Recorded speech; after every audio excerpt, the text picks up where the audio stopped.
Alrighty. Trying this again. If you're watching the replay, please bear with me while everyone jumps on. We are going to talk about two very important topics today: the Lion's Gate portal and spiritual divorces. You're going to want to hear about this. Spirit was telling me that I needed to talk about this today.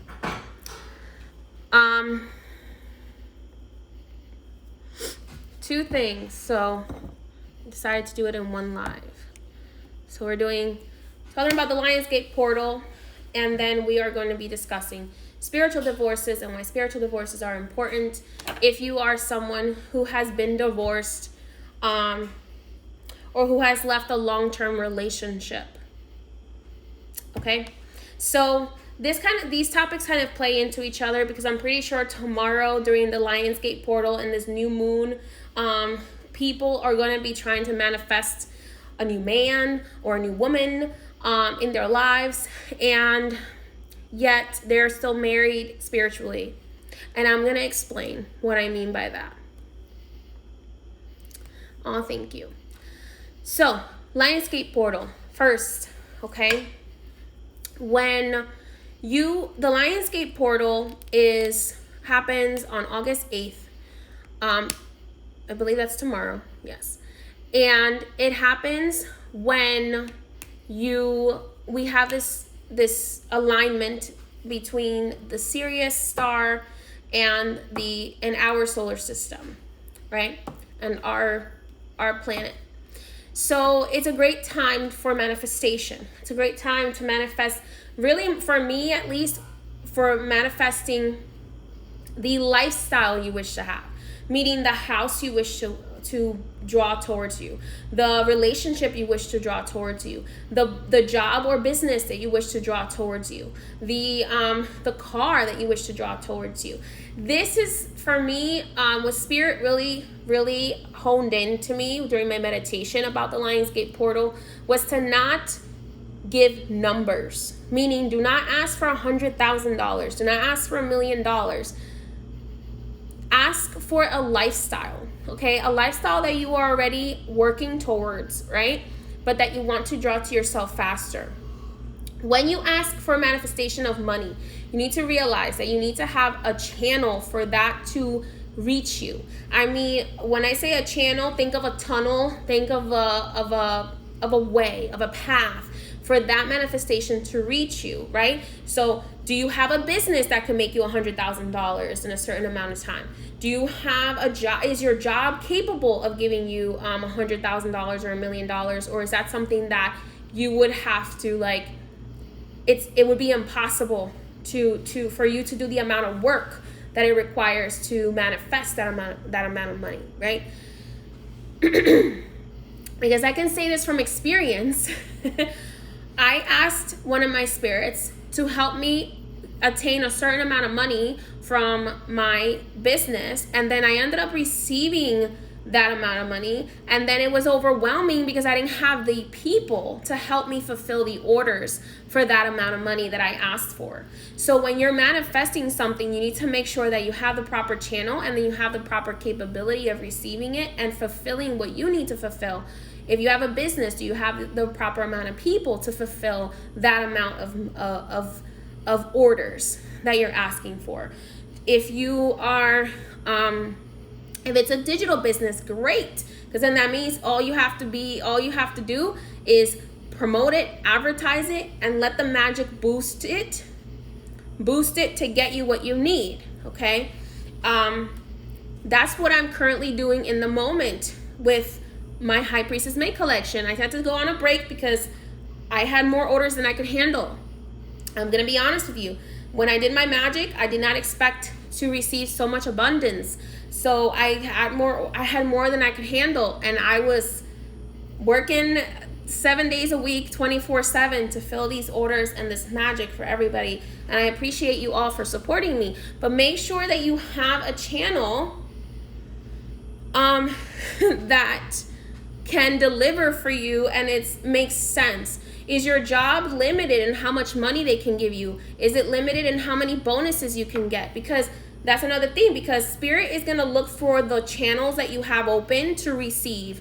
If you have a digital business, it's really much easier, because if you're selling education or something like that, or if you're selling a book or something like that, it's easier because you can multiply and millions of people can order something at the same time, right?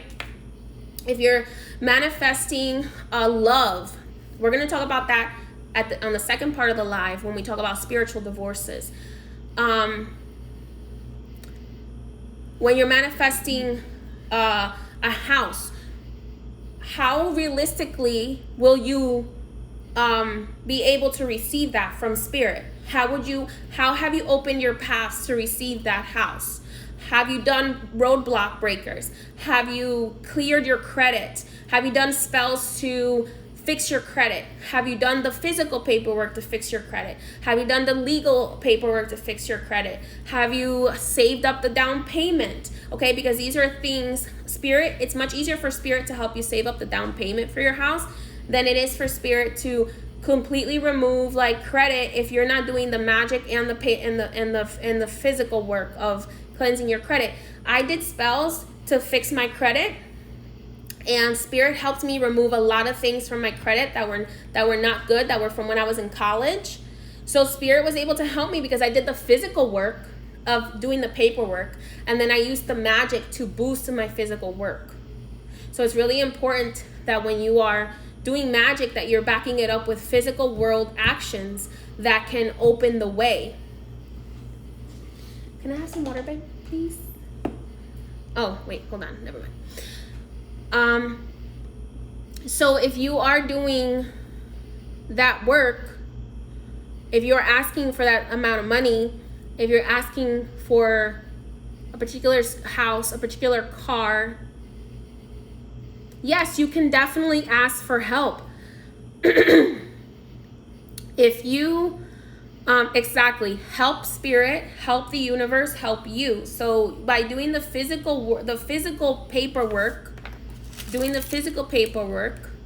okay, there is Mrs. Green Thumb CBD. You can DM me after, and I can tell you what information I used to physically fill out my paperwork. And then I would highly suggest lighting a candle to clear your way, and a justice candle to clear your way with the credit bureaus. Okay. For example, do you have an inheritance? Is there an inheritance? Because spirit may deliver in a way you don't expect. So if you're asking for like $100,000 and somebody has an inheritance out there somewhere, that may be what you receive. Okay, so actually I'm gonna say it on here. I used 609 credit. What was his name? Brandon Weaver on YouTube. I used his information to do the physical work of disputing stuff with the credit bureaus, and then I did spells with Marta la Dominadora to dominate and to get stuff off of my credit in order to open my way. Okay, so. And Sam did the same thing. So are you able to receive a loan? Are you able to open your path? And I don't know, is there an inheritance? Is there a loan that you can receive? Is there a line of credit you can receive? Do you have the proper paperwork for your business set up so that you can go to a bank and ask and use magic to help your case? How are you opening your ways in physical ways so that the magic can help boost your power and your ability to confront the situation, either legally or in whatever way? This is the time, especially during the Lionsgate portal, this is the time, like, doing your disputes, right? Printing out the papers to dispute the credit bureaus, printing out setting up your business the right way so that you open the way to receive, okay? Open the way to receive. Or applying for a job, cleansing yourself, applying for a job that has a higher pay, okay? These are the ways that you open the way, and then you use the energy of magic and use the planetary movements to bring you what you desire, to bring you and to open your paths. Okay? I'm going to be using the portal tomorrow for a variety of things. I'm excited. Doing a vision board, okay? Because the universe, when you work with spirits, you can ask for numbers. So when you're working with a particular spirit, you can ask for like $100,000. You can ask for $1 million or whatever. But when you're working with the universe, the planets don't understand numbers. They only understand, the energy only understands pictures. It only understands feelings. It only understands vibrations. So that's a difference between working with spirits and working your own magic, your own planetary magic, your own portal magic. You have to do the portal magic, the planetary magic is more on the law of attraction, the law of karma, those laws of the universe, the 7 laws of the universe. So it's really important to make sure that you have cleared your path for whatever is blocking your path. And then you ask to manifest what you wish to manifest with feeling, vibration, and visuals, not with just numbers. Okay, when you're working with a spirit, it's different. When you're working with a spirit, you can say, I want to make $10,000. When you're working with your higher self, you can say, I want to make $10,000 a month, or 20,000 or 30,000 or 100,000 or a million, whatever, because they understand numbers, especially the mysteries. The mysteries are more earth-based. They're closer to humans. They understand numbers. They understand what you need to survive. So they always make sure that they bring you what you need to survive. Okay? But when you're working with universal energies like these portals and the planets and the moons and the solar magic, it's really important to use visuals, feelings, and energy, and making sure that you have a way to receive what you're asking for. Okay? All right. Now I'm going to move on to the next thing. Spiritual divorces. Have you ever wondered why when a man gets divorced, he is able to move on faster than a woman?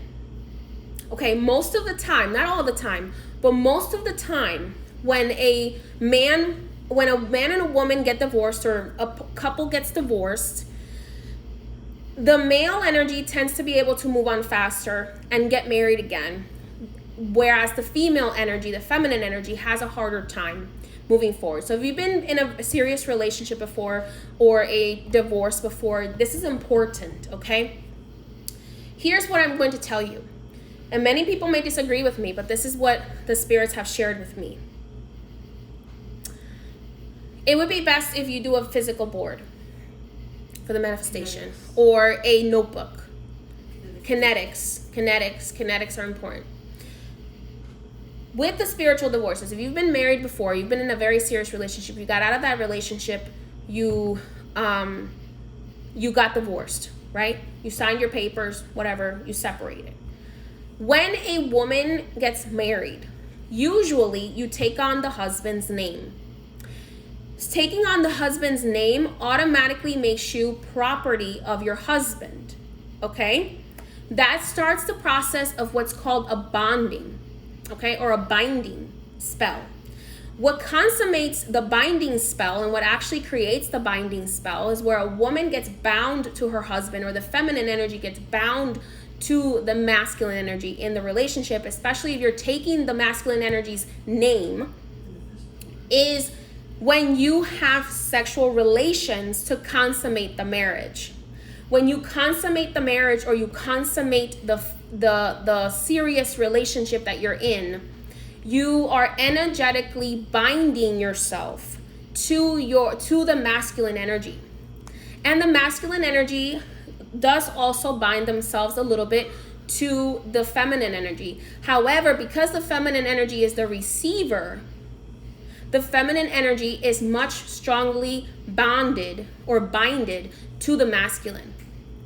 So when you go and you get divorced and you keep your married name, you are still bound to your ex. Not just because of the married name, but also because many people, I'm pretty sure, after they get divorced, they don't get a unbinding ritual. They don't do a unbinding cleanse. You don't do anything in the spiritual realm most of the time when you get divorced. Most people should be doing this. When you get divorced or you leave a very serious relationship, you should be doing an unbinding ritual and and some sort of unbinding cleanse, because that is what a spiritual divorce is. Just signing the paperwork to change your name or just signing the paperwork to end the marriage is not enough to clear the energy of the relationship, to clear the energy of the binding that you did when you first got into that relationship, and you first consummated that relationship through sexual acts. There is a chemical that is produced by women that will bind you to your husband. And although the husband is bound as well a little bit, once the divorce is done, because you are the one who took on his name, and because you are the receiver, you need to be doing an unbinding ritual. And this can affect the male as well. It doesn't often though. It often affects the female more than it affects the male. But in the spiritual realm, in the magical realm, you're still bounded together. These become karmic bonds, and then you carry these bonds to future lives. And you may have karmic bonds from previous lifetimes as well, which are holding you back in finding love in this lifetime. And you're like, oh my God, I'm cursed. Why can't I find love? Okay? Cord cutting rituals.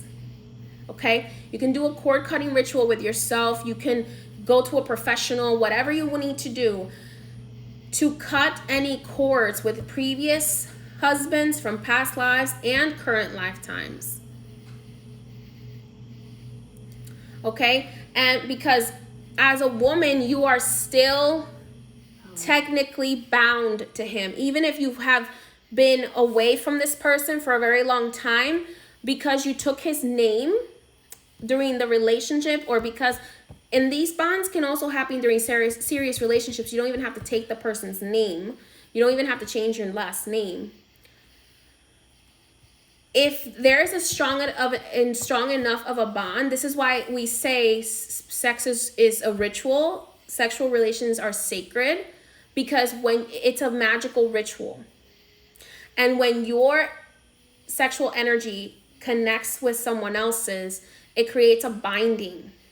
And it may be easier for a male to move on because they are the giver of energy than a woman because they are the receiver. Okay? You wouldn't unbind your children because your children are bound to your spouse no matter what, because they have the DNA. They have the connection to the spouse. But you yourself would need to do an unbinding so that spiritually and magically you are breaking the bond. Because when you either consummated the marriage or when you first consummated the relationship, automatically you gave in and said, I choose to freely bind myself to this person. Masculine energy has a much easier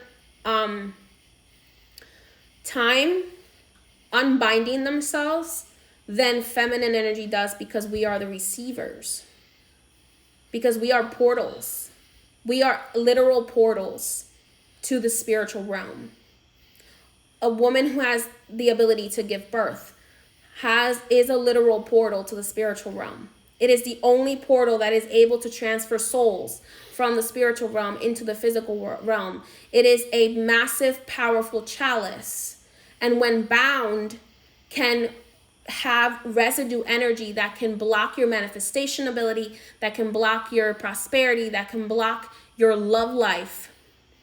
And even if you're prosperous on the money side, on your masculine side, on the feminine side, which receives the love and the bonding, it can become blocked. So it's extremely important to do cleansing rituals. There are some things called yoni steams that can also help with that. I believe there's someone on here who sells them. L Vibrations does yoni steams. They're great for cleansing the chalice that is the womb, and they're also great for cleansing and removing energies from inside. Okay, inside the womb, every time that you change partners, you should be cleansing yourself, because you're adding bond after bond after bond after bond after bond. And when you still carry the last name of your husband, you're still bonded to them. So if you can't change your last name, I understand a lot of people are like, I don't want to change my last name. That's a lot of work. That's fine. But understand that you should at least be doing constant cord cutting rituals to that person. Okay. L.Vibrations 48. Drop your link in there so people can grab some yoni steams from you. So it's really important to remember cleansing yourself and doing cord cuttings, especially if you're going to decide to use the portal tomorrow to manifest a new relationship, to manifest a marriage, to manifest the soulmate, the twin flame that you wish to bring into your life. Hi, Madrina. So if you are wishing to use the Lionsgate portal to bring in that loving relationship that you desire, to bring in that soulmate, to bring in that twin flame, divine twin flame, divine soulmate, okay? Yes, big sex magic day tomorrow. So making sure that you no longer have those sexual bindings, make sure that you no longer have those marriage bindings that you no longer are part of or you no longer wish to be part of, so that you can cleanse yourself. Now, you can start by doing a cord cutting ritual for yourself tonight before you do your manifestations tomorrow. You can use things like dill and sage, rosemary to cut and cleanse yourself, okay? And start using, even if you don't legally use your maid, even if you don't legally change your even if you don't legally change your married name, at least start using your maiden name again. Start using your maiden name again, because that responds to you, that responds to your lineage, and that is the name that is written in your Akashic record from birth. Using your using your birth name. So start using your birth name in magic. Start using, if you can't go through the process of changing your last name or whatever, if you still have your ex's last name, at least start using your birth name again. Okay?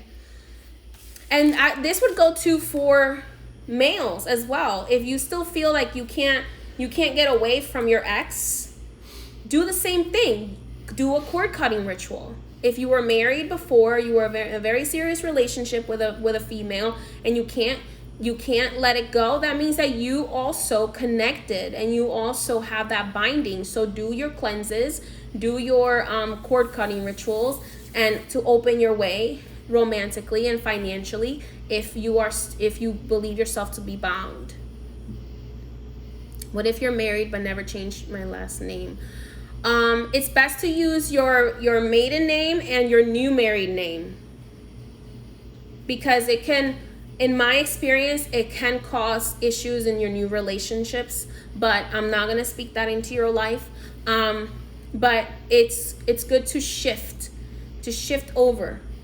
Now, if you're married and you never changed your last name, then you don't have to worry about that. You don't have to worry. If you never changed your last name to your husband's name, that's fine. But as long as you consummated the marriage, then you still have that binding to your husband or your spouse. Yes, your birth name affects everything. It affects everything. It is the name that you are given as soon as you are born, and your parents say, this is, I don't know, overproof rum.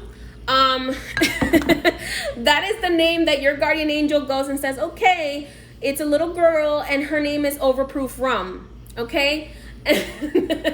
And that's the name that's going to go on your Akashic records, and that's the name that the universe is going to recognize you as, because your name is a vibration.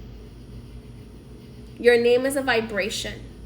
That is why they say that a person's name is the happiest sound that they hear, because your name is a vibration. And also, it's a great time to break, if you have traumas associated to your name, it's a great time to break those traumas. Let's say, your mom always called your name out when you were in trouble. It's a great time to break those bonds, break that trauma between your name and your mom being mad at you. It's a great time to do that, because your name should be the most beautiful vibration that you hear, because it is literally a form of manifestation for yourself. Although we all have a soul name, meaning the name that we were assigned when our soul was created, we carry the vibration of every name we've had in every incarnation we've had. Okay? So you want to think about the name that you were born with and what your relationship with your name is, because you have the destiny that is, what a lot of people don't understand is that the star formations that you are born under are just are chosen by you before you incarnate. So you incarnate when the day and hour you were born is, you chose that date and hour based on the star based on the star movements, based on the planetary movements that were going to happen at that time, because that time that you were born at affects your destiny in this lifetime. That time, that day, that hour, that energy, it's a soul contract.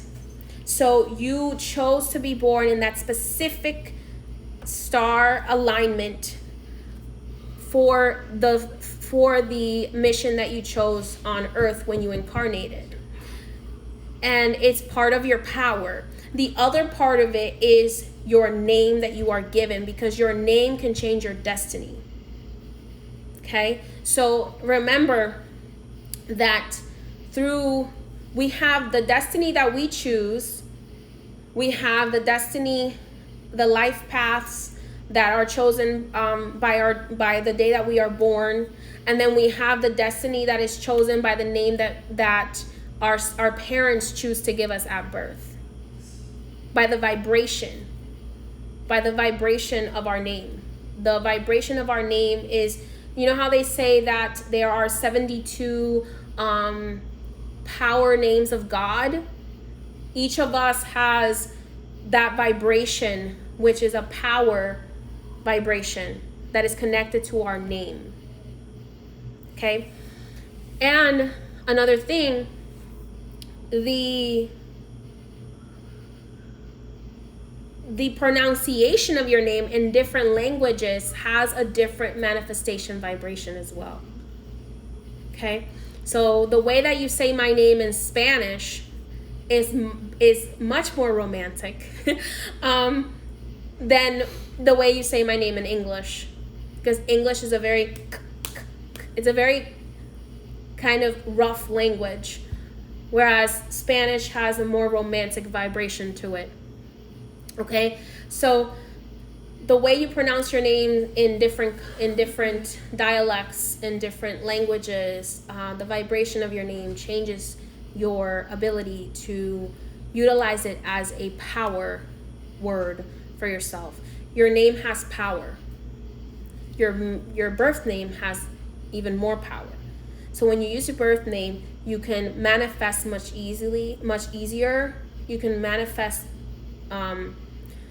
with much more elegance and power than when you use your married name, or even a different pronunciation of your name. So if you like the vibration of your name in another language, use that vibration more, because that is the vibration that has the most power. Would this be good for trans people that have trauma about their birth name? I would suggest using the name if you gave yourself a new name when you transitioned, that is your new name.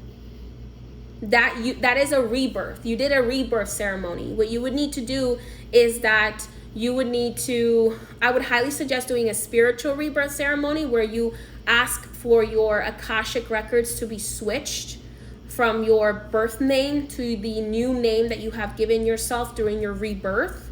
Because anytime that you transition, you are actually in a form of killing the old personality, the old person, and starting a new contract, a new soul contract, as your new gender.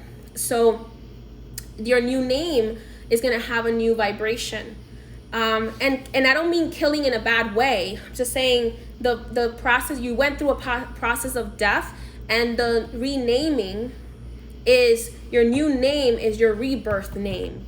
So I would suggest doing a little bit of a baptism for yourself with your new name, doing a cleanse first and a cord cutting with your previous name, your previous gender, whatever, and doing a cleanse and a baptism with your new name, asking your guides, asking your guardian angel to allow you to edit your Akashic records to the new name that you currently have, because that person that you were no longer truly exists. But if you don't do that, you're still dragging the destiny of the previous person you were before you transitioned. So when you transition, it's important to transition not just physically, but spiritually as well, in the magical world, in the Akashic records, because you've now taken on a new destiny, which you can choose to do. As when you incarnate, you come with a certain mission, and then if you are led to transition your gender, then you are changing your mission. You have to take care of both the physical and the spiritual aspects of the contract. Exactly. All right, everybody. Is there any other last... I do rebirth ceremonies as well. If you are interested in doing rebirth ceremonies, I do rebirth ceremonies. I do baptism ceremonies. I do also hand fastings, which are a form of marriage bondings or weddings. So if there's any, if you would like to talk about that ceremony, then you would need to book a consultation so we can talk about that ceremony and see if my spirits give permission for me to perform the ceremony for you, and if your guardian angels are on board with that. Okay? All right. That's it. So do you have does anybody have any questions before I go? Do I do spiritual advice readings? Yes. I do baptisms. I also do unbindings.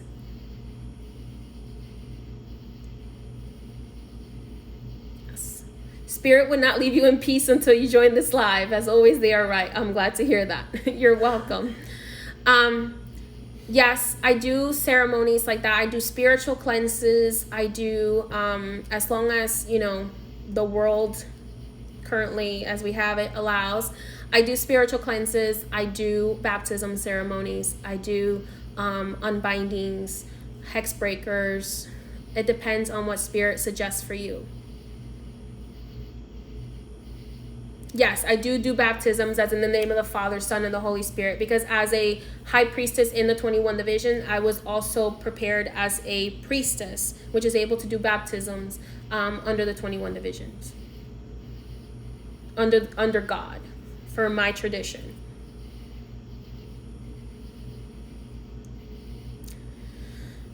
That's it. That's all my comments on the Lion's Gate. It's really kind of open for whatever you want to manifest. My only advice is to make sure that whatever you're manifesting, you are manifesting with visuals, with positive emotions. Alexa, stop. With positive emotions, with all of that. You can do the rituals tonight or tomorrow. That's up to you. Good night. So that's it. Vision boards tomorrow. It's on the 8th. August 8th is the portal. So you can pretty much use the entire day. Just take your time, do your leisure thing, do a cleanse, you can do an abundance bath as well. I have an abundance bath recipe on my YouTube channel. On my YouTube channel, I have the cleansing, basic negative energy removal cleanse, and then I have an abundance bath as well, which you can do. And then you can do your vision board after that. All right, everybody. So that's it. That's all I have to say about the Lionsgate portal and the spiritual divorces. Thank you for all those of you who sent badges. I truly appreciate you all. I see you all, and I appreciate you as the badges go to supporting our charitable donations. We are donating to a local shelter this month, so I really appreciate you. Oh, right. And if you wish to join the HPMA Academy, you can do that in my link in bio, where we talk about a lot of things that have to do with the spiritual and the magical world.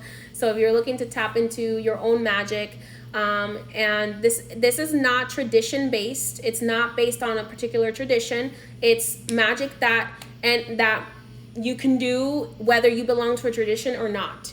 What we discussed in the VIP group, magical VIP group, has all to do with